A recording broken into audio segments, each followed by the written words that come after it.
திமுக ஒரு வாக்குறுதி அளித்தது, எந்த மனிதனும் இனி சாக்கடைக்குள் இறங்க மாட்டான் என்று. அவர்கள் கண்ணியம், சமத்துவம், சமூக நீதி நிலை நாட்டுவோம்னு உறுதி அளிச்சாங்க. ஆனால் களத்திலோ தொழிலாளர்கள் உயிருடன் திரும்பி வருவோம் என்ற நம்பிக்கையை மட்டும் கையில் பிடித்துக்கொண்டு இன்றும் அந்த விஷக்குழிகளுக்குள் இறங்குகிறார்கள். 2021 இதுவரை 40க்கும் மேற்பட்ட துப்புரவு தொழிலாளர்கள் இறந்துள்ளனர்.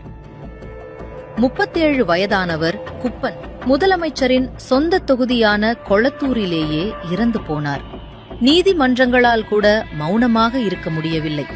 உச்சநீதிமன்றம் இந்த மரணங்களை அரசால் அங்கீகரிக்கப்பட்ட சாதிய பாகுபாடு என்று சாடியது.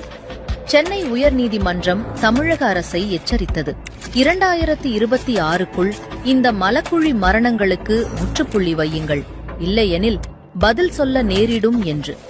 இவ்வளவு நடந்தும் துப்புரவு தொழிலாளர்கள் தங்கள் வேலை பாதுகாப்பிற்காக போராடிய போது நீதியை பற்றி பேசும் இதே அரசாங்கம் நள்ளிரவு வேட்டையில் நூற்றுக்கணக்கானோரை கைது செய்தது.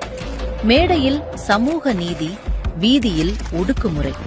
தமிழ்நாடு ஒவ்வொரு துப்புரவு தொழிலாளியையும் பாதுகாக்கும் வரை சமூக நீதி என்பது வெறும் கோஷமாக மட்டுமே இருக்கும்.